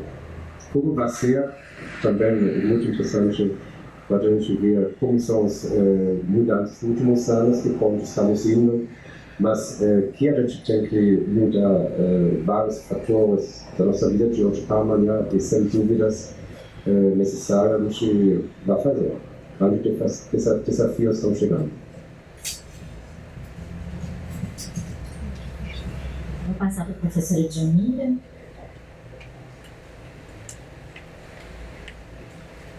Bem, antes de fechar, eu queria fazer só 2 perguntas. Primeiro, Sérgio, nessa situação das nossas cidades nos países subdesenvolvidos, né, sem uma política de integração nem industrial, nem setorial, nem desenvolvimento urbano.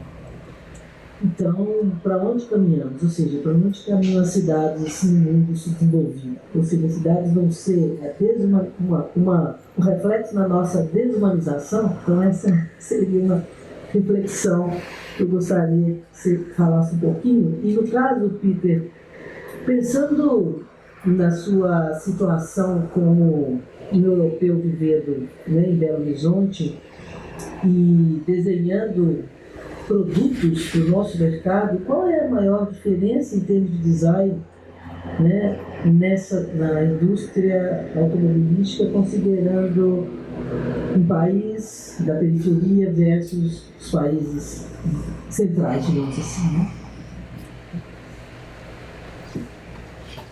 Bom, para onde caminhamos a tendência já está mais clara, está mais esboçada. Caminhamos para uma sociedade, digamos assim, extremamente fraturada, né? Veja que a gente vive em metrópoles, por exemplo, onde você tem, digamos assim, do enclave fortificado, do condomínio fechado de alto padrão ou não, a, digamos assim, verdadeiros territórios onde, digamos assim, o modo de vida é radicalmente diferente. Então, assim, a linguagem que vai desde o que você fala até o que você veste, dependendo, digamos assim, do lugar em que você for, se você usar a linguagem errada, digamos assim, não faz muito bem à saúde, né? Então, assim, o risco não é pequeno. Então, você vive numa sociedade extremamente fraturada e isso, inclusive, se expressa, digamos, espacialmente, se expressa, vou falar de ordenadas pelas cidades, e é, inclusive, por elas, digamos assim, retroalimentado, né? Do ponto de vista mais trivial, se você quiser pensar, digamos, do ponto de vista da chamada mobilidade urbana, obviamente, as cidades são absolutamente despreparadas, não planejadas, não concebidas, né, para isso, né?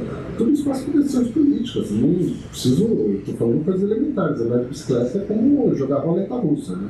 Então, é óbvio que as nossas, digamos, políticas de mobilidade urbana, elas são ainda calcadas na centralidade do uso enfim, deslocamento de uma carcaça metálica mais ou menos reluzente.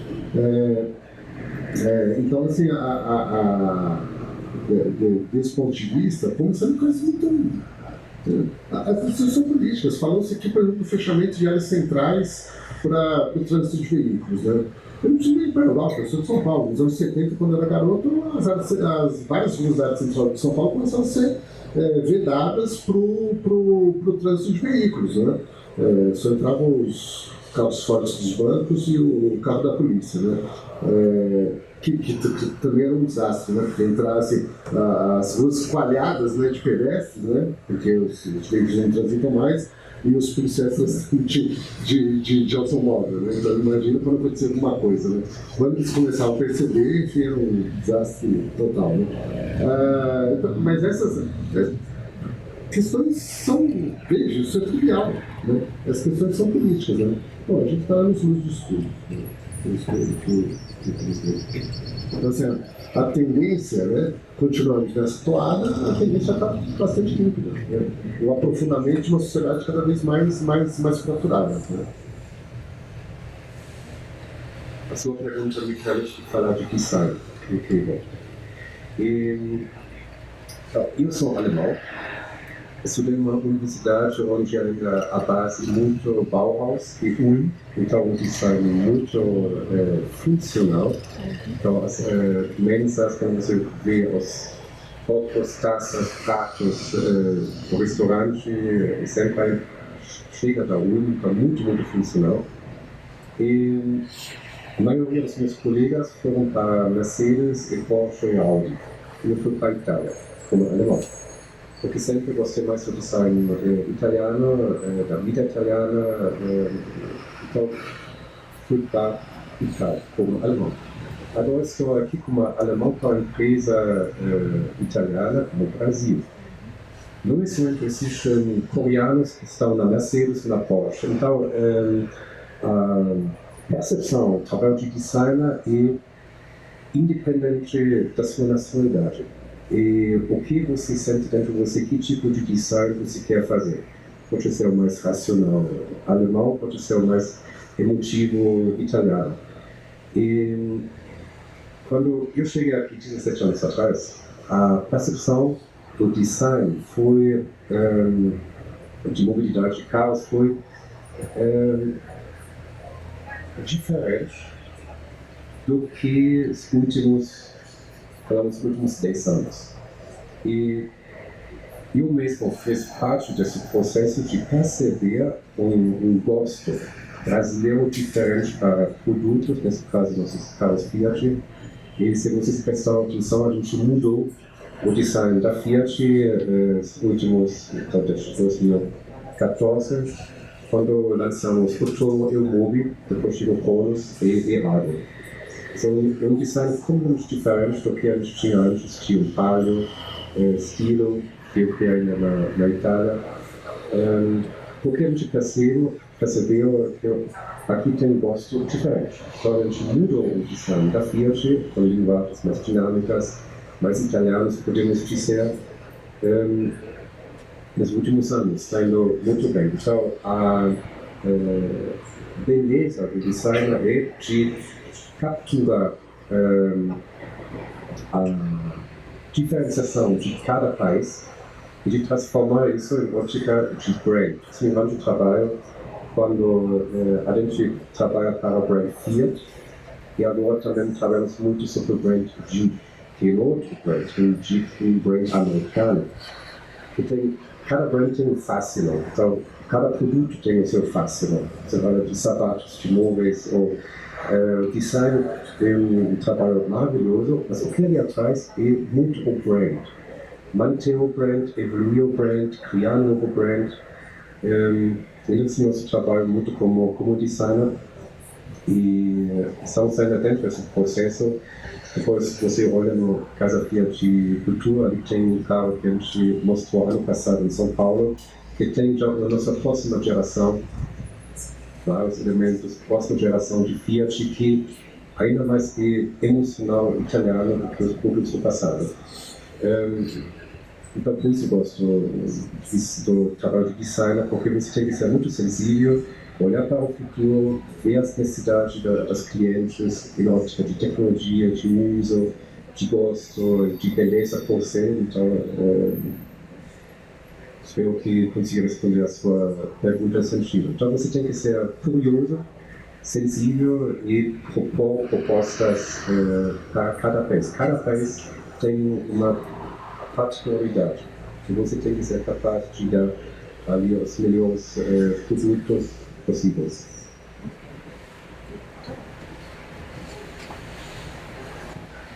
Uma pergunta adicional, estamos chegando no final do nosso café.